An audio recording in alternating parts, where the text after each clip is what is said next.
Welcome again. आप सभी का फिर से स्वागत है आपके अपने YouTube channel IT study and job alert में। मैं सेल्फ बीएल पाटीदार। आज की हमारी क्लास इलेक्ट्रिशियन फर्स्ट ईयर निमी क्वेश्चन बैंक का मॉड्यूल 6 एसी सर्किट। इससे पहले हम टोटल 5 मॉड्यूल देख चुके हैं। उन पांचों के निमी क्वेश्चन बैंक के क्वेश्चंस हमने अलग अलग क्लासों में कवर किए हैं। यदि आपने वो पांचों मॉड्यूल नहीं देखे हैं तो उनकी लिंक भी मैंने इस वीडियो के डिस्क्रिप्शन में डाल दी है, तो वहां जाकर आप उस मॉड्यूल को ज़रूर देख लें। आज का हमारा मॉड्यूल है एसी सर्किट। एसी सर्किट से रिलेटेड जितने भी निमी क्वेश्चन बैंक के या भारत स्किल के जो क्वेश्चंस हैं, उन सभी को हम इस वीडियो में कवर करेंगे। चलिए शुरुआत करते हैं आज के हमारे पहले प्रश्न के साथ। ससेप्टेंस की इकाई क्या है? तो ससेप्टेंस की इकाई महो होती है। अगला है प्रेरकत्व कुंडली का प्रतिरोध क्या होगा जो 240 वोल्ट पर 5 एम्पियर धारा ले 50 हर्ट्ज आपूर्ति और शक्ति गुणक है आपका 0.8, यानी कि पावर फैक्टर आपको 0.8 दिया है और आपसे पूछा है कि उस कुंडली का यानी कि जो कॉइल है उसका प्रतिरोध कितना होगा। यहाँ पर राइट आंसर है 38.4 ओम। देख लेते हैं 38.4 ओम कैसे आया। सबसे पहले हमें टोटल इम्पीडेंस निकालेंगे इस सर्किट का Z। तो टोटल इम्पीडेंस हो जाएगा Z equal to V upon में I, यानी कि वोल्टेज अपॉन में करंट। तो वोल्टेज यहाँ पर आपको दिया हुआ है 240 वोल्ट। 240 वोल्ट वोल्टेज है आपका और करंट दिया हुआ है 5 एम्पियर। तो जब भी ऐसी सर्किट में हम वोल्टेज और करंट का डिवाइड करते हैं तो वहाँ पे रेजिस्टेंस नहीं मिलता है, हमें मिलता है इम्पीडेंस Z। तो वोल्टेज और करंट को जब डिवाइड करेंगे तो इम्पीडेंस मिलेगा Z और Z की वैल्यू आएगी 48 ओम। तो Z आ गया आपका यहाँ पर 48 ओम। पावर फैक्टर होता है रेजिस्टेंस अपॉन में इम्पीडेंस R बाय Z। तो ये cos फाई इक्वल टू हो गया आपका R by Z। cos phi की वैल्यू यहाँ पर आपको दी हुई है 0.8 ओम। तो 0.8 शक्ति गुणक आपको दिया हुआ है और रेजिस्टेंस की वैल्यू आपको फाइंड आउट करना है क्वेश्चन में। और Z आपको दिया है 48, आपने निकाला भी 48 ओम। इन वैल्यू को जब यहाँ पुट कर देंगे तो रेजिस्टेंस की वैल्यू आ जाएगी 38.4 ओम। इसको जब आप कैलकुलेट करेंगे तो वैल्यू आएगी 38.4 ओम। तो ये आपका राइट आंसर हो जाएगा ऑप्शन नंबर सी। एसी श्रेणी परिपथ में अनुनाद आवृत्ति को कैसे बढ़ाया जा सकता है? तो अनुनाद आवृत्ति को बढ़ाने के लिए हम लोग संधारिता के मान में यदि कमी कर देंगे तो हमारा जो है रेजोनेंस फ्रीक्वेंसी बढ़ जाएगी। तो ऑप्शन नंबर बी यहाँ पर आपका राइट आंसर हो जाएगा। अब देखिए जो रेजोनेंस फ्रीक्वेंसी होती है F equal to 1/2 pi under root L C, ये आपकी रेजोनेंस फ्रीक्वेंसी है। तो यहाँ पर एल और सी दोनों में से अगर किसी की भी वैल्यू कम करेंगे तो यहाँ पर रेजोनेंस फ्रीक्वेंसी क्या होगी? बढ़ जाएगी, क्योंकि फ्रीक्वेंसी और आपका इंडक्टेंस या कैपेसिटेंस ये दोनों ही फ्रीक्वेंसी के इनवर्सली प्रोपोर्शनल हैं, यानी कि व्युत क्रमानुपाती है। तो आप या तो एल की वैल्यू कम करें या सी की वैल्यू कम करें, दोनों ही केस में आपकी अनुनाद आवृत्ति बढ़ेगी। तो ऑप्शन नंबर बी यहाँ पर संधारिता के मान में कमी, ये राइट आंसर हो जाएगा। और कोई भी ऑप्शन ऐसा यहाँ पर नहीं है जो फ्रीक्वेंसी को बढ़ा सके। तो ऑप्शन नंबर बी यहाँ पर आपका ये राइट आंसर होगा। नेक्स्ट क्वेश्चन, त्रिकला रिएक्टिव पावर को निकालने के लिए क्या सूत्र है यदि लाइन वोल्टेज VL और लाइन धारा IL है? यानी कि थ्री फेज रिएक्टिव पावर के बारे में पूछा है कि थ्री फेज रिएक्टिव पावर का फार्मूला क्या है। तो रिएक्टिव पावर का फार्मूला होता है PR√3 VL/IL साइन फाई या sine theta. Actually sine phi होता है, वो फाई जो है वो पावर फैक्टर को पावर फैक्टर वोल्टेज और करंट के बीच के एंगल को आइडेंटिफाई करता है, इसलिए उसको फाई लिखते हैं हम लोग। लेकिन ऑप्शन में थीटा दिया हुआ था तो मैंने यहाँ पर थीटा ही लिख दिया उसको। ऑप्शन नंबर सी यहाँ पर आपका राइट आंसर हो जाएगा। Reactive power equals to √3 VL/IL sine phi. और जो ऑप्शन नंबर डी दिया है वो दिया है आपका एक्टिव पावर का, actual power, active power, ohmic power जिसको हम लोग कहते हैं, जो हम रियल में कंज्यूम करते हैं। तो ये option number D active power का है और ऑप्शन नंबर सी यहाँ पर ये आपका रिएक्टिव पावर का फॉर्मूला है। नेक्स्ट क्वेश्चन, त्रिकला प्रणाली में शक्ति गुणक 0.5 यानी कि 0.5 पश्चगामी से नीचे होने का मुख्य कारण क्या है? तो पश्चगामी है तो पश्चगामी होता है प्रेरण के कारण, इंडक्टेंस के कारण पावर फैक्टर हमेशा लैगिंग होता है। लैगिंग रहने का रीज़न तो सबसे पहले समझ में आ जाना चाहिए कि जहाँ पर भी इंडक्टेंस होगा वहाँ पावर फैक्टर क्या होगा आपका? लैगिंग होगा। तो यहाँ पर ऑप्शन नंबर सी आपका राइट आंसर होगा कि अधिक प्रेरक भार के कारण प्रतिक्रियाशील शक्ति यानी कि रिएक्टिव पावर। ज़्यादा इंडक्टिव लोड के कारण जब रिएक्टिव पावर बढ़ती है तो पावर फैक्टर आपका लैगिंग हो जाता है, पश्चगामी हो जाता है। तो ये रीज़न मेनली आपका रहता है इंडक्टेंस का। तो ऑप्शन नंबर सी यहाँ पर आपका राइट आंसर है। क्वेश्चन नंबर 6, स्टार संयोजित सिस्टम में त्रिकला असंतुलित भार में उदासीन चालक में धारा क्या है? यानी कि थ्री फेज सिस्टम है, उसमें स्टार सिस्टम है और स्टार सिस्टम में थ्री फेज और एक न्यूट्रल होगा। तो जो न्यूट्रल वाला वायर है या उदासीन जिसको हम यहाँ पर बोल रहे हैं, उसमें अगर करंट की बात की जाए तो कितना करंट फ्लो होगा, क्या करंट की वैल्यू क्या रहेगी? जबकि लोड आपका अनबैलेंस है। अनबैलेंस से मतलब आर फेज पे लोड की वैल्यू अलग है, वाई फेज पे लोड की वैल्यू अलग है और बी फेज पे लोड की वैल्यू अलग है। तीनों फेज पे अलग-अलग लोड होने के कारण उसे हम अनबैलेंस लोड कहते हैं। तो अनबैलेंस लोड में स्टार सिस्टम में जो न्यूट्रल पॉइंट है उस पे करंट कितना होगा? तो उसमें जो करंट होगा वो तीनों कलाओं में से किसी में सबसे कम धारा की तुलना में भी कम, यानी कि तीनों फेज में से जो जिसमें भी सबसे कम करंट जा रहा है, उससे भी कम करंट किसमें फ्लो होगा? आपके न्यूट्रल पॉइंट में। तो ये ऑप्शन नंबर सी का आंसर राइट हो जाएगा, डी आंसर। नेक्स्ट क्वेश्चन है, three phase 415 volt 50 hertz star system में केवीए में आभासी शक्ति की गणना कीजिए यदि लाइन धारा आईएल 16 एम्पियर है और शक्ति गुणक कितना है? 0.8 शक्ति गुणक दिया हुआ है। जब रिएक्टिव पावर कैलकुलेट करेंगे तो आपका आंसर आएगा 11.5 केवीए। अब कैसे कैलकुलेट करना है वो देखिए। पावर होती है रिएक्टिव पावर √3 VL IL, ये अपरेंट पावर है। यहाँ पर अपरेंट पावर ही पूछा है आपसे। एक्टिव पावर होती है √3 VL IL cos थीटा और अपरेंट पावर होती है √3 VL IL। तो ठीक अपरेंट पावर ही पूछा है आपसे, √3 VL IL। √3 VL का मान दिया है आपको यहाँ पे 415 वोल्ट लिख दिया हमने और लाइन करंट आपको दिया है 16 एम्पियर। तो ये 16 एम्पियर और 415 वोल्ट हमने जैसे यहाँ पर रखा फार्मूले में, तो इन दोनों को जब कैलकुलेट करेंगे इन तीनों को, तो वैल्यू आएगी 11,500 वोल्ट एम्पियर और सारे के सारे ऑप्शन केवीए में दिए हुए हैं।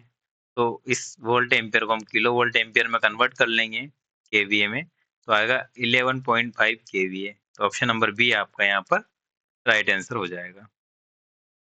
क्वेश्चन नंबर 8, थ्री फेज बिजली मापन में 2 watt meter W1 and W2 की रीडिंग क्या होगी यदि पावर फैक्टर 0 है? तो पावर फैक्टर 0 है, तो W1 और W2 की रीडिंग क्या होगी? W1 W2 के बराबर है लेकिन विपरीत संकेतों के साथ। यदि पावर फैक्टर 0 आता है तो W1 और W2 की रीडिंग तो बराबर आएगी, लेकिन सिंबल्स अलग-अलग रहेंगे। यानी कि अगर W1 की रीडिंग 50 वाट है, तो W2 की रीडिंग -50 वाट होगी। देखो, यहाँ पर मैंने सारी चीज़ें आपको क्लियर कर दी है। पावर फैक्टर 1 रहेगा, तो एंगल कितना रहेगा? कोस इनवर्स 1 का निकालेंगे तो आएगा 0 डिग्री, यानी कि कोस 0 डिग्री का मान क्या होता है? 1 होता है। उस केस में दोनों मीटर क्या करेंगे? आपको समान रीडिंग देंगे और पावर फैक्टर आपका 1 आएगा। यहाँ पर आपका 0 का पूछा था कि पावर फैक्टर 0 है, तो पावर फैक्टर 0 है का मतलब एंगल कितना है? तो कोस 90 डिग्री का मान कितना होता है? 0। ये एंगल हो गया और ये आपका पावर फैक्टर हो गया। तो जब भी हमारे पास एंगल है तो हम पावर फैक्टर कैसे निकालेंगे? उसका कोस ले लेंगे। यानी कि 0 डिग्री है तो cos 0 डिग्री ले लेंगे, 30 डिग्री है तो cos 30 डिग्री का मान निकालेंगे, 60 डिग्री है तो cos 60 डिग्री का मान, ऐसे ही 90 डिग्री है तो cos 90 डिग्री का मान निकालेंगे तो आपको पावर फैक्टर आ जाएगा। अब पावर फैक्टर यहाँ पे आपको 0 दिया था, 0 दिया था तो क्या है, दोनों समान किंतु विपरीत दिशा में रीडिंग देते हैं। W1 और W2 दोनों का मान समान रहेगा, लेकिन डायरेक्शन अलग रहेगी, वैल्यू के आगे जो सिंबल लगेगा वो अलग-अलग रहेगा। यानी कि एक 50 वोल्ट रहेगा तो एक -50 वोल्ट रहेगा। चलिए नेक्स्ट क्वेश्चन, 240 वोल्ट आरएमएस के लिए वोल्टेज का अधिकतम मूल्य क्या है? 240 वोल्ट आरएमएस अगर वैल्यू है तो उसका मैक्सिमम मान आ जाएगा, वो आ जाएगा 339.5 वोल्ट। अब यहाँ पर देखिए, V मैक्सिमम बराबर 1.414 इंटू V आरएमएस। तो V मैक्सिमम V आरएमएस की वैल्यू यहाँ पे हम रख देंगे 240 वोल्ट। तो V मैक्सिमम यानी कि V मैक्स का अधिकतम मान कितना आ जाएगा, 339.5 339.5 यहाँ पर आपका राइट आंसर हो जाएगा। एक शुद्ध धारिती परिपथ में खर्च हुई शक्ति होती है। तो यदि कोई शुद्ध धारिती परिपथ है या कोई शुद्ध प्रेरकीय परिपथ है, तो इन दोनों में ही जो शक्ति खर्च होती है वो होती है शून्य। शुद्ध प्रेरकीय परिपथ और शुद्ध धारिती परिपथ, इनमें किसी प्रकार का कोई खर्च होती ही नहीं है। विद्युत शक्ति का कोई खर्च नहीं होता है, विद्युत शक्ति कंज्यूम ही नहीं करते हैं दोनों। कंडक्टर, हाँ, कैपेसिटर और इंडक्टर, ये दोनों विद्युत शक्ति का खपत नहीं करते हैं। ये चीज़ आप अच्छे से याद रखिएगा। ये क्वेश्चन बहुत ईज़ी होते हैं, लेकिन हम इसमें कन्फ्यूज़ हो जाते हैं। तो एक शुद्ध धारिती परिपथ में जो विद्युत शक्ति होती है वो शून्य होती है। एसी सर्किट में रिएक्टिव पावर का सूत्र क्या है? तो वापस से वही रिएक्टिव पावर, तो रिएक्टिव पावर में क्या आता है, पीछे साइन थीटा आता है। इतना याद रखोगे तो भी आपका क्वेश्चन बन जाएगा आपसे। तो राइट आंसर हो जाएगा option number D, P R equals to V I sine theta. ये सिंगल फेज का है, थ्री फेज का मैंने बता दिया आपको, √3 V L I L sine theta, और सिंगल फेज में वी आई साइन थीटा। जब भी साइन थीटा लगे मतलब वो रिएक्टिव पावर है।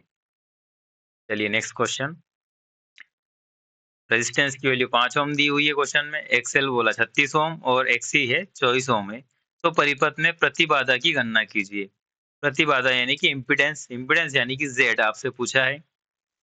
तो इनको सीधे हम जोड़ना नहीं है, पहली बात तो ये ध्यान रखें। यदि आप जोड़ेंगे तो जो वैल्यू आएगी वो भी आपको ऑप्शन में रहेगी। तो ध्यान रखना है कि आपको इसको ऐड नहीं करना है। पहला ही ऑप्शन दिया है उसने 69 ओम, तो आप जोड़ेंगे तो वैल्यू आ जाएगी 69 ओम और आप लगा के आ जाएंगे ऑप्शन नंबर ए।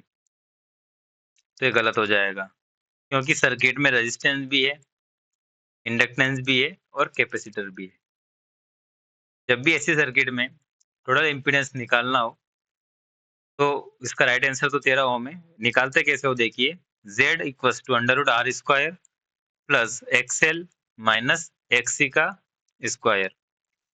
यहाँ पर मैंने XL को पहले लिया है और XC को बाद में लिया है। यदि आप ध्यान देना, XC की वैल्यू बड़ी होगी तो XC को पहले लिखना है और XL को बाद में लिखना है। यहाँ पर XL बड़ा है, 36 ओम में XL की वैल्यू ज़्यादा है, इसलिए मैंने XL को पहले लिखा है, और XC का मान कम है, 24 ओम है, इसलिए उसको बाद में लिखा है। इस फार्मूले में आपको वैल्यू पुट करना है 1 बाय 1। रेजिस्टेंस की वैल्यू 5 है तो 5 का स्क्वायर हो जाएगा, प्लस XL का मान 36 माइनस XC का मान 24। तो 36 माइनस 24, तो इसका भी कैलकुलेट करेंगे तो 12 आएगा। 5 का स्क्वायर 25, इसका अंदर की वैल्यू आएगी 12, 12 का स्क्वायर करेंगे तो 144 और 25, इन दोनों को ऐड करेंगे तो आएगा 169, और Z निकालेंगे तो √169 का मान आ जाएगा 13 ओम, 13 ओम। तो राइट आंसर हो जाएगा आपका ये 13 ओम। नेक्स्ट क्वेश्चन, एकल फेज एसी परिपथ में कालांतर कितना होता है? तो सिंगल फेज सर्किट में 90 डिग्री का एंगल होता है, फेज डिफरेंस 90 डिग्री का होता है कालांतर, ध्यान रखना 90 डिग्री इसका राइट आंसर हो जाएगा। स्टार संयोजित सिस्टम में लाइन वोल्टेज तथा फेज वोल्टेज में संबंध बताइए। बिल्कुल, इस टाइप के क्वेश्चंस बहुत बार पूछे जाते हैं। Line voltage, phase voltage, delta system में, स्टार सिस्टम में। तो मैं यहाँ पे आपको डिटेल में समझा दूंगा कि कैसे आपको याद रखना है, क्या ध्यान रखना है लाइन वोल्टेज और फेज वोल्टेज में। तो यहाँ पर राइट आंसर, स्टार सिस्टम में लाइन वोल्टेज जो होता है वो √3 टाइम ऑफ फेज वोल्टेज होता है, यानी कि ऑप्शन नंबर ए इसका राइट आंसर हो जाएगा, फेज वोल्टेज का √3 गुना। अब देखिए, ये सिस्टम है, स्टार सिस्टम और ये डेल्टा सिस्टम। स्टार सिस्टम में करंट की वैल्यू वही होगी, लाइन करंट की वैल्यू वही होगी जो फेज करंट होगा। अब ऐसा क्यों? तो लाइन करंट जो लाइन में फ्लो होता है और फेज करंट जो वाइंडिंग के अंदर फ्लो होगा, जो वायर के अंदर फ्लो होगा, अंदर वाइंडिंग में, सिस्टम में। तो जो करंट बाहर से आएगा ऐसा कैसा कहाँ चला जाएगा? वाइंडिंग के अंदर, यानी कि जो लाइन करंट है वही फेज करंट हो जाएगा। तो जब लाइन करंट और फेज करंट सेम हो गए तो वोल्टेज क्या आ जाएगा? डिफरेंस आएगा। तो लाइन वोल्टेज बराबर √3 टाइम ऑफ फेज वोल्टेज। अब देखिए, डेल्टा सिस्टम में वोल्टेज को याद रखना कि वोल्टेज सेम होता है। अब किसे सेम होता है?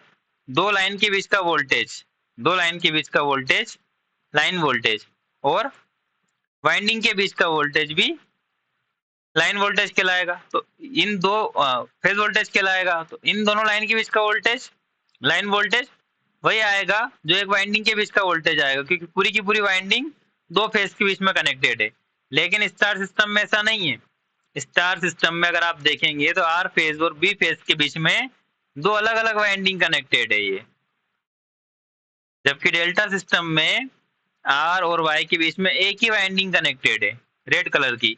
इसलिए इसमें वोल्टेज क्या होगा? सेम होगा, क्योंकि आर और वाई के बीच में जितना वोल्टेज होगा उतना ही वोल्टेज इस वाइंडिंग को भी मिलेगा, सेम वोल्टेज, क्योंकि दोनों पैरेलल में दिख रहे हैं यहाँ पर। तो लाइन वोल्टेज बराबर फेज वोल्टेज। तो डेल्टा में वोल्टेज बराबर होता है और स्टार में करंट बराबर होता है। कोई भी एक चीज याद रखिए आप, बाकी आप ज्यादा चीजें याद रखेंगे उतना कंफ्यूजन होगा।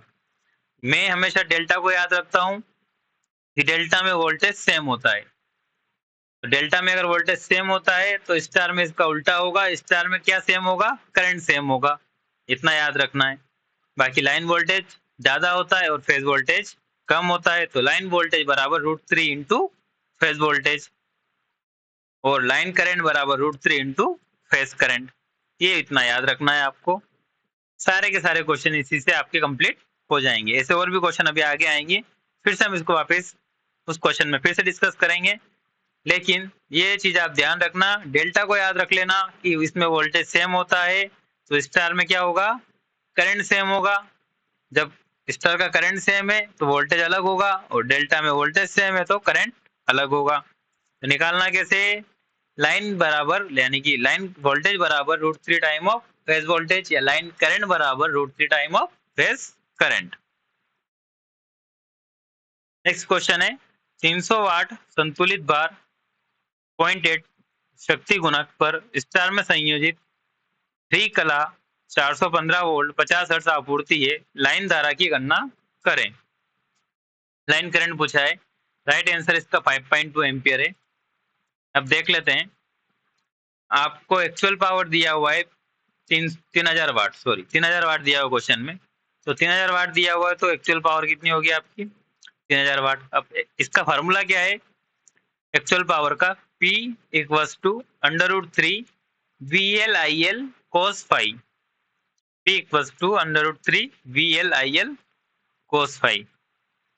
तो 3000 P की जगह रखेंगे, PW की जगह, एक्चुअल पावर की जगह 3000, √3 VL दिया है आपको 415, IL दिया है आपको, IL फाइंड आउट करना है तो IL अपनी ऐसी अपनी ऐसा उसको रख देंगे, और पावर फैक्टर cos phi दिया है आपको 0.8। यहाँ से अब IL की वैल्यू फाइंड आउट करना है, तो IL को यहीं रहने देते हैं। अब इसको आगे 3000 के अंडर अंडर चला जाएगा, √3 415 और 0.8, ये तीनों 3000 वाट के अंडर में आ जाएंगे। इसको सोल्व करेंगे जब आप, तो वैल्यू आएगी 5.2 एम्पियर।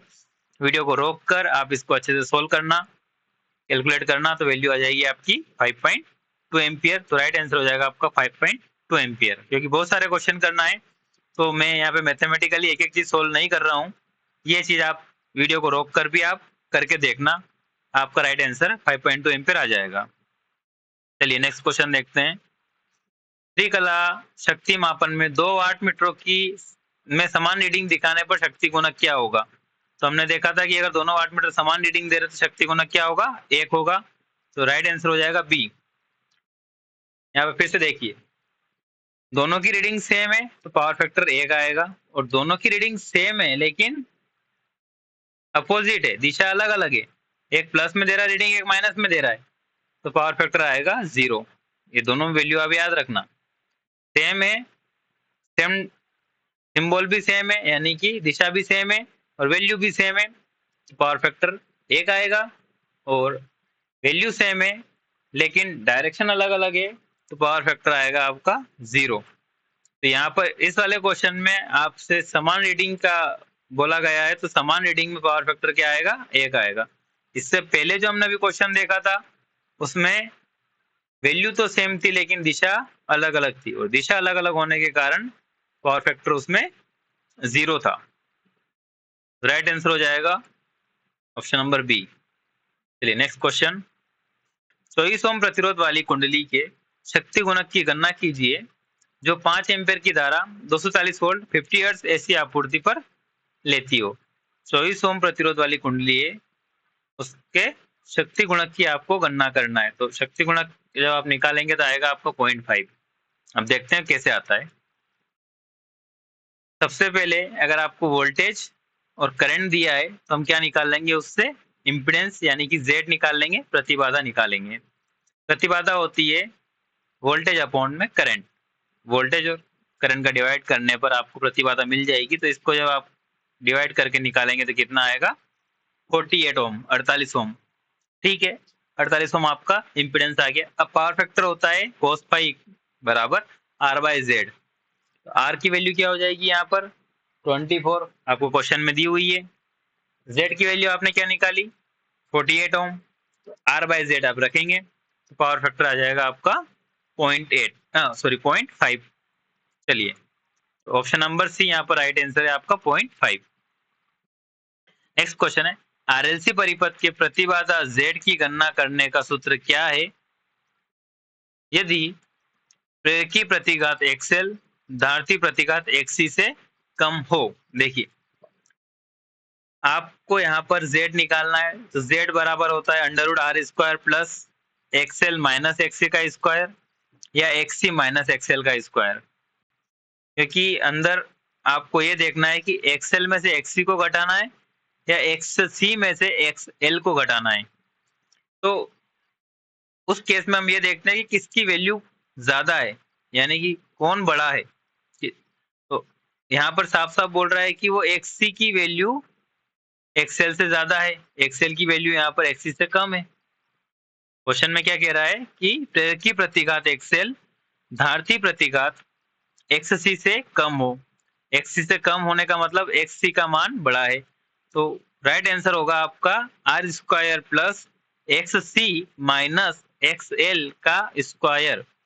XC को हम पहले लिखेंगे क्योंकि इसकी वैल्यू ज्यादा है, और XC को हम बाद में XL को हम बाद में लिखेंगे क्योंकि इसका मान कम है। तो ऑप्शन नंबर डी यहाँ पे आपका राइट आंसर हो जाएगा। चलिए नेक्स्ट क्वेश्चन है, प्रतिरोध 15 ओम परिणामी प्रतिघात 20 ओम में 240 वोल्ट 50 हर्ट्ज एसी आपूर्ति से जुड़े आरएलसी परिपथ के शक्ति गुणक की गणना करें। तो शक्ति गुणक अगर आप निकालेंगे तो कितना आएगा आपका? 0.6। अब देखिए, आपको आर दिया है 15 ओम और एक्स दिया है 20 ओम। जब इसको कैलकुलेट करेंगे आप जेड निकालेंगे, क्योंकि आपको शक्ति गुणक निकालने के लिए आर और जेड चाहिए। क्वेश्चन में केवल आर की वैल्यू दी हुई है, रेजिस्टेंस की वैल्यू दी हुई है, जेड की वैल्यू नहीं दी है। तो जेड निकालने के लिए हम अपना फार्मूला यूज करेंगे R² प्लस XL का स्क्वायर। आर का स्क्वायर 15 का स्क्वायर प्लस XL यानी कि 20 का स्क्वायर करेंगे। जब इसको सोल्व करेंगे तो आएगा 625 अंडर रूट के अंदर, और जेड आ जाएगा आपका 25 ओम। जेड की वैल्यू आ गई 25 ओम। फार्मूला आपका पावर फैक्टर का R/Z आर की वैल्यू रखेंगे 15, जेड की वैल्यू रखेंगे 25, सोल्व करेंगे 0.6, तो पावर फैक्टर कितना आ गया आपका 0.6। अभी तक हमने जितने भी क्वेश्चंस इस वीडियो में देखे हैं सभी में कॉमनली पावर फैक्टर, पावर, इससे रिलेटेड क्वेश्चंस निमी में पूछे गए हैं और एग्जाम में भी यही क्वेश्चन पूछे जाते रहे हैं बार बार एसी सर्किट से, क्योंकि एसी सर्किट में न्यूमेरिकल्स ज्यादा पूछे जाते हैं। तो बेसिक बेसिक आपको फार्मूला याद रखना है, जेड निकालने का, पावर फैक्टर निकालने का, पावर निकालने का, लाइन करंट निकालने का, लाइन वोल्टेज निकालने का, ये बेसिक बेसिक आपको सारे फार्मूले पता होना चाहिए। RMS value, maximum value, average value, इन चीजों पे सारे के सारे क्वेश्चंस पूछे जा चुके हैं पहले परीक्षाओं में, सीबीटी एग्जाम में, और निमी क्वेश्चन बैंक में भी इस टाइप के क्वेश्चंस बहुत ज्यादा दिए हुए हैं। तो आप अच्छे से समझिए कि हमें करना क्या है क्वेश्चन में। इस क्वेश्चन में हमें शक्ति गुणक ज्ञात करना था, तो शक्ति गुणक ज्ञात करने के लिए हमें आर और जेड दोनों चाहिए। तो जेड हमें नहीं दिया हुआ है क्वेश्चन में, तो पहले हम जेड फाइंड आउट करेंगे, जेड की वैल्यू फाइंड आउट करेंगे, यानी कि इम्पीडेंस की वैल्यू फाइंड आउट करेंगे। तो इम्पीडेंस के लिए हम लोग जेड बराबर R square plus X L या एक्स सी जो भी दिया है उसका स्क्वायर करते हैं। तो सोल्व करने पे आता है जेड हमारा 25 ओम और आर की वैल्यू में 15 ओम दी है, तो 15/25 करेंगे तो 0.6 इसकी सही वैल्यू आ जाएगी। 240 वोल्ट 50 हर्ट्ज एसी आपूर्ति और 8 एम्पियर धारा प्रवाह वाले आरएलसी समांतर परिपथ में एडमिटेंस वाई की गणना कीजिए। एडमिटेंस क्या होता है? इम्पीडेंस का उल्टा। तो इम्पीडेंस क्या होता है आपका? वी अपॉन में आई। एडमिटेंस क्या हो जाएगा? आई बटा वी। तो इसको सोल्व करने पे आएगा 0.033 और एडमिटेंस की यूनिट होगी महो, ओम का उल्टा महो, क्योंकि इम्पीडेंस होता है ओम, तो एडमिटेंस होगा आपका महो। अब देखिए एडमिटेंस y बराबर आई अपॉन में जेड। आई की वैल्यू यहाँ पर आपको दी हुई है 8 एम्पियर और जेड की वैल्यू दी है आपको यहाँ पर 240 वोल्ट। तो ये वैल्यू हो गई आपकी कैलकुलेट करने पर 0.033 और एडमिटेंस की इकाई होती है महो। तो आपका ऑप्शन नंबर सी यहाँ पर राइट आंसर हो जाएगा। ऑप्शन क्वेश्चन नंबर 21, एकल कला आरसी समांतर परिपथ में लाइन धारा आईएल की गणना करने का सूत्र क्या है? आईएल बराबर I R square plus I C square, option number D यहाँ पर इसका राइट आंसर है। हमें सीधे समांतर परिपथ में करंट को ऐड नहीं करना है। हमेशा ध्यान रखना है कि एसी सर्किट में करंट को इसी प्रकार लिखना है, आई एल बराबर under root I R square plus I C square, या आई सी की जगह आई एल दिया हो तो आई एल स्क्वायर आएगा। तो ध्यान रखिएगा इस टाइप से आपको करंट वगैरह को कैलकुलेट करना है। इसी प्रकार श्रेणी परिपथ में भी अगर वोल्टेज कैलकुलेट करना हुआ तो उसे भी हम इसी प्रकार कैलकुलेट करेंगे। इस क्वेश्चन का राइट आंसर हो जाएगा option number D. Next question है, एसी परिपथ में कम शक्ति गुणक को कैसे बेहतर बनाया जा सकता है? तो शक्ति गुणक को बढ़ाने के लिए हम लोग क्या लगाएंगे? संधारित्र का प्रयोग करेंगे, लेकिन समांतर क्रम में। तो ऑप्शन नंबर डी यहाँ पर आपका राइट आंसर हो जाएगा कि संधारित्रों को समांतर में जोड़कर हम लोग पावर फैक्टर को बढ़ा सकते हैं। एक्चुअली पावर फैक्टर कम रहने का रीजन, लैगिंग रहने का रीजन है इंडक्टिव लोड। तो इंडक्टिव लोड को हम लोग हटा तो नहीं सकते हैं, तो अगर उसमें कैपेसिटर ऐड कर देंगे अलग से पैरेलल में तो लीडिंग पावर फैक्टर हो जाएगा। तो लैगिंग से किधर पहुंचेगा? वो लीडिंग की तरफ। तो पावर फैक्टर में क्या आ जाएगा? थोड़ा सा करेक्शन हो जाएगा, सुधार आ जाएगा। तो सुधार आ जाएगा, तो सुधार आता कैसे है? तो कंडेंसर यानी कि कैपेसिटर को हम लोग समांतर क्रम में जोड़ते हैं। तो चलिए नेक्स्ट क्वेश्चन देखते हैं। दो संधारित्र जिनकी धारिता 3 माइक्रोफेरेड और 6 माइक्रोफेरेड है समांतर में जोड़े गए हैं, तो इनकी कुल धारिता का मान होगा। देखो ध्यान रखना कि 3 और 6 माइक्रोफेरेड के कैपेसिटर समांतर में जुड़े हैं, और जब भी कैपेसिटर समांतर क्रम में जुड़ते हैं तो उनको सीधे के सीधे ऐड कर दिया जाता है। तो टोटल धारिता हो जाएगी आपकी 9 microfarad. Option number A 9 microfarad. केवल ये कैपेसिटर के केस में ऐसा होता है कि समांतर में जो चीजें दी हुई होती है उनको सीधे ऐड कर दिया जाता है, जबकि रेजिस्टेंस और इंडक्टेंस में ये चीजें नहीं होती है। ये चीज भी आप ध्यान रखिएगा। केवल कैपेसिटर के केस में हम सीधे ऐड कर देते हैं। 3 और 6 को ऐड किया, 9 माइक्रोफेरेड, ये राइट आंसर हो गया आपका। तो ये चीज ध्यान रखना, आप कंफ्यूज हो जाता है कई बार। समांतर में 1/3 प्लस 1/6 ऐसे कैलकुलेट मत करना, नहीं तो गलत हो जाएगा आपका आंसर। चलिए नेक्स्ट क्वेश्चन देखते हैं। डेल्टा से जुड़े सिस्टम में लाइन करंट और फेज करंट के बीच में क्या संबंध होता है? मैंने एक क्वेश्चन करवाया था स्टार सिस्टम वाला। तो सीधी सी बात है, मुझे याद है कि डेल्टा में वोल्टेज सेम होता है। अगर आपने भी नहीं ध्यान दिया उस क्वेश्चन में, तो याद रखना कि किसी भी एक चीज को याद रख लो। मैं याद रखता हूँ डेल्टा सिस्टम को, डेल्टा में वोल्टेज सेम होता है। जब डेल्टा में वोल्टेज सेम होगा तो करंट अलग होगा। तो करंट क्या हो जाएगा? आई एल बराबर √3 IP। Option number C. Option number C यहाँ पर इसका राइट आंसर हो जाएगा। आई एल बराबर √3 IP। वापिस से देख लीजिए, ये डेल्टा सिस्टम है और डेल्टा में क्या सेम होता है? करंट की वैल्यू, सॉरी वोल्टेज की वैल्यू सेम होती है। तो डेल्टा में वोल्टेज सेम होता है तो करंट डिफरेंट होगा। तो करंट क्या हो जाएगा? आई एल बराबर √3 IP। Next question, what is the purpose of phase sequence meter, या कला अनुक्रम मीटर का उद्देश्य क्या है? फेज सीक्वेंस मीटर क्या करता है? To ensure the correct phase sequence of three phase system. Three phase system का करेक्ट फेज सीक्वेंस हमें बताता है, इंश्योर करता है कि हाँ ये फेज सीक्वेंस सही है।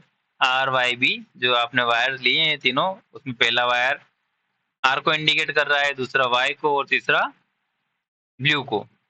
तो RYB ये हमें इंश्योर करने के लिए फेज सीक्वेंस मीटर का हम लोग यूज करते हैं, ये उसका मेन पर्पस रहता है।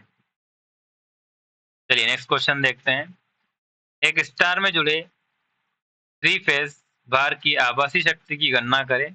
अगर यह 0.8 शक्ति गुणक पर 415 वोल्ट 50 हर्ट्ज आपूर्ति से जुड़ा है और फेज धारा 10 एम्पियर है, तो इसको कैलकुलेट करने पर राइट आंसर आएगा 7.118 kVA। अब देखिए,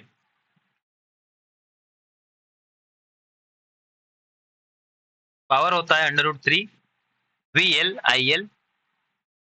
ये अपेरेंट पावर का फार्मूला है और अपेरेंट पावर ये आपसे क्वेश्चन में पूछा है। तो P equals to √3 VL, line voltage आपको दिया हुआ है 415 वोल्ट।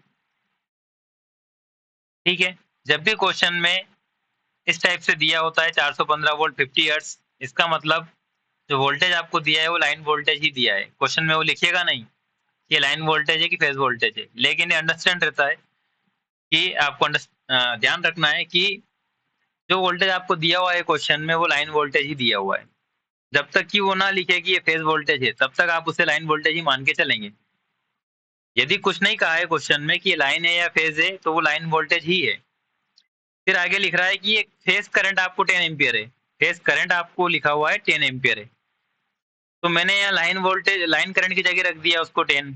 ऐसा क्यों? क्योंकि ये स्टार सिस्टम है और स्टार सिस्टम में लाइन करंट और फेज करंट का मान समान होता है।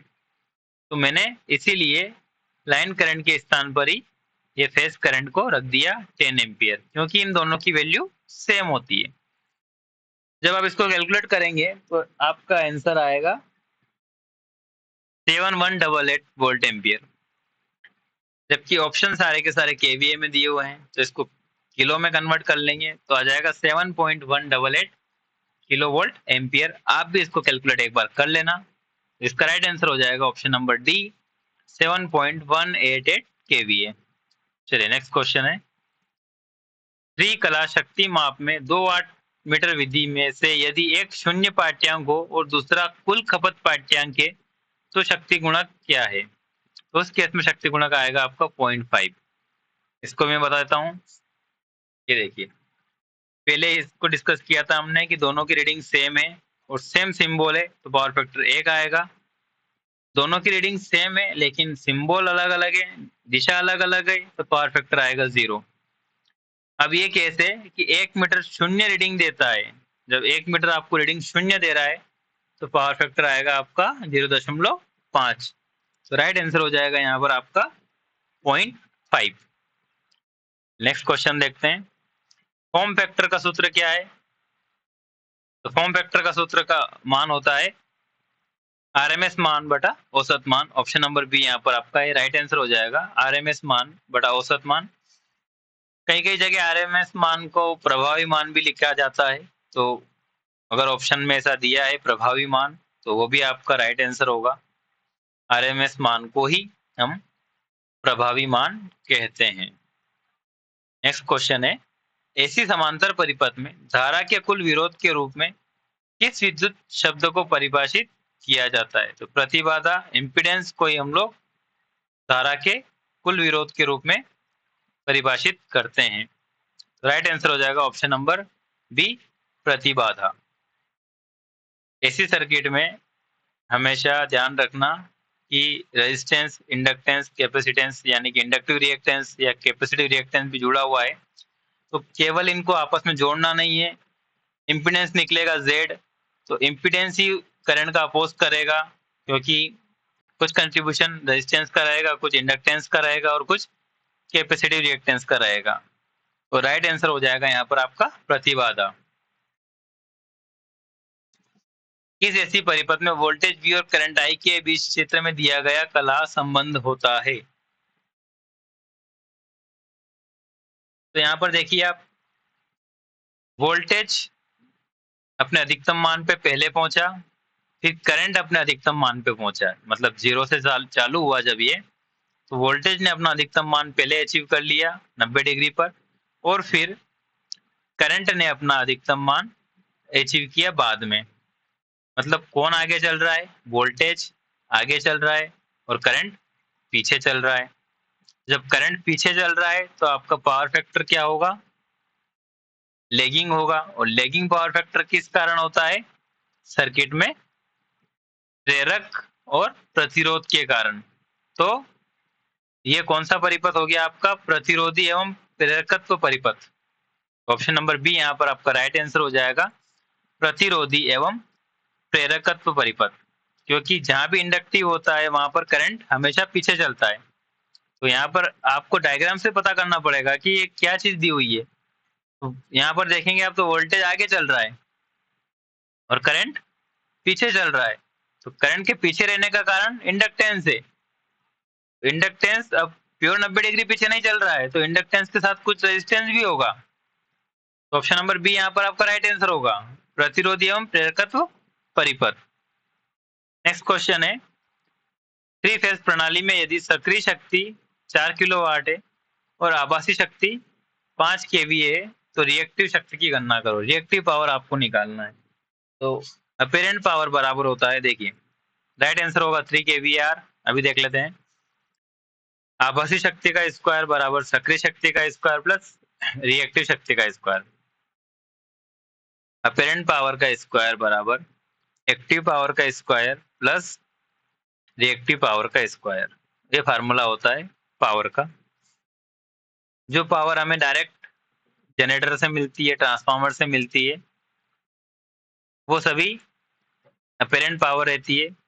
जो लोड हम लगाते हैं और लोड जो पावर कंज्यूम करता है वो होती है आपकी एक्टिव पावर। बाकी रिएक्टिव पावर में एक तरह का लॉसेज है, और जो आपका इंडक्टेंस या कैपेसिटेंस सर्किट को फिर से पावर देते हैं, ये आपकी रिएक्टिव पावर कहलाती है। तो अपेरेंट पावर का स्क्वायर प्लस एक्टिव पावर का स्क्वायर प्लस रिएक्टिव पावर का स्क्वायर। इसको जब आप सोल्व करेंगे तो आपका रिएक्टिव पावर आ जाएगा आपका √9 यानी कि 3 और 3 kVAR। तो 3 kVAR आपका राइट आंसर हो जाएगा ऑप्शन नंबर सी। आरएलसी श्रेणी परिपथ में किस शक्ति में अनुनाद किस स्थिति में अनुनाद होगा?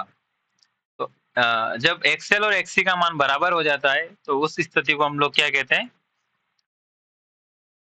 अनुनाद स्थिति, रेजोनेंस कंडीशन, तो ऑप्शन नंबर बी यहाँ पर आपका राइट आंसर हो जाएगा। प्रेरक की प्रतिघात एक्सएल धार की प्रतिघात एक्ससी के बराबर है। इस केस में आपका अनुनाद देखने को मिलता है। नेक्स्ट क्वेश्चन, त्रिकला 2 वाट मीटर विधि में वाट मीटर के ऋणात्मक पाठ्यांक देने पर आप धनात्मक पाठ्यांक कैसे प्राप्त करेंगे? तो यदि कोई वाट मीटर रीडिंग लेने पर नेगेटिव रीडिंग दे रहा है तो हम लोग क्या करेंगे कि उसकी जो प्रेशर कॉइल है उसकी डायरेक्शन को चेंज कर देंगे, तो मीटर में दबाव कुंडली के संयोजन बदल देंगे तो आपकी रीडिंग क्या हो जाएगी, वापस से नेगेटिव से पॉजिटिव देखने को मिल जाएगी वोल्टमीटर के अंदर। तो ऑप्शन नंबर सी यहाँ पर आपका राइट आंसर हो जाएगा। नेक्स्ट क्वेश्चन है, ज्यावक्री एसी के लिए फॉर्म फैक्टर के एफ क्या है? यानी कि साइन वेव के लिए फॉर्म फैक्टर का मान पूछा है। तो साइन वेव के लिए फॉर्म फैक्टर आएगा 1.11 और ये कैसे आता है तो देखिए, फॉर्म फैक्टर का मान होता है आरएमएस बटा औसत मान या फिर प्रभावी बटा औसत मान भी उसको हम कहते हैं। तो आरएमएस का मान होता है 0.707 गुणित अधिकतम मान और एवरेज का मान होता है 0.636 इंटू अधिकतम मान। जब इसको सोल्व करेंगे तो कितना आ जाएगा 1.11, ये आपका फॉर्म फैक्टर आ जाएगा। ऐसी समांतर परिपथ में प्रेरकत्व का पारस्परिक क्या है? तो प्रेरकत्व का उल्टा होता है आपका ससेप्टेंस। तो रेसिप्रोकल पूछा है यानी कि उल्टा पूछा है, तो राइट आंसर हो जाएगा ऑप्शन नंबर डी ससेप्टेंस। धारा एवं वोल्टेज के मध्य, नेक्स्ट क्वेश्चन है, धारा एवं वोल्टेज के मध्य कौन सा संबंध दर्शाया गया है? तो यहाँ पर देखिए आप, धारा और वोल्टेज के बीच दोनों एक साथ चल रहे हैं, दोनों एक साथ अपने मैक्सिमम वैल्यू पर पहुंचे हैं, फिर दोनों एक साथ वापस से जीरो हुए, फिर दोनों एक साथ मैक्सिमम नेगेटिव वैल्यू पर पहुंचे हैं अपनी, और फिर दोनों एक साथ वापस से जीरो हो गए। यानी कि इन दोनों का फेज सीक्वेंस बिल्कुल सेम है, दोनों समान कला में है। तो ऑप्शन नंबर ए आपका राइट आंसर हो जाएगा, धारा एवं वोल्टेज समान कला में है। यदि 2 वाट मीटर W1 और W2 द्वारा कुल शक्ति की गणना करें, यदि 1 वाट मीटर W2 रीडिंग उलटने के बाद ली जाती है, यानी कि W2 की रीडिंग हम कब ले रहे हैं, जब उसको चेंज कर दिया, जब चेंज कर दिया तो वो क्या हो जाएगा आपका नेगेटिव हो जाएगा। तो नेगेटिव हो जाएगा तो उस केस में रीडिंग क्या आएगी, W1 माइनस W2। तो ऑप्शन नंबर सी यहाँ पे आपका राइट आंसर हो जाएगा, W1 माइनस W2। हमेशा ध्यान रखना आप कि 2 वाट मीटर विधि में जब भी हम पावर मेजरमेंट करते हैं तो जो टोटल रीडिंग होती है वो होती है W1 प्लस W2। लेकिन यहाँ पर क्वेश्चन में इसने बोला है कि 1 वाट मीटर है W2, उसको हमने पलट दिया। जब पलट दिया तो हमें यहाँ पर सिंबल को भी पलट देना है, प्लस की जगह क्या लगा देना है, माइनस। तो राइट आंसर हो जाएगा W1 minus W2, option number C. Next question है, कौन सी 3 कला प्रणाली में फेज वोल्टेज मापने के लिए कृत्रिम उदासीन तार की आवश्यकता होती है? तो 3 वायर सिस्टम होता है, उसमें हमें कृत्रिम न्यूट्रल वायर की आवश्यकता होती है, वो भी डेल्टा सिस्टम में। तो option number C 3 wire delta संयोजित सिस्टम, जिसमें हमें अलग से कृत्रिम न्यूट्रल वायर की आवश्यकता होगी। तो ऑप्शन नंबर सी यहाँ पर इसका राइट आंसर हो जाएगा। नेक्स्ट क्वेश्चन है, 3 फेज सिस्टम में यदि फेज वोल्टेज 240 हो तो लाइन वोल्टेज क्या होगा? 3 फेज सिस्टम दिया है, उसने लिखा नहीं है आगे कि स्टार सिस्टम है डेल्टा सिस्टम है, लेकिन ऑप्शन देख के लग रहा है कि यहाँ पर 240 वोल्ट ऑप्शन में नहीं है, इसका मतलब ये डेल्टा सिस्टम की बात कर रहा है। डेल्टा सिस्टम में आप निकालेंगे तो आ जाएगा आपका 415 वोल्ट। कैसे आया, तो लाइन वोल्टेज बराबर होता है √3 इंटू फेज वोल्टेज।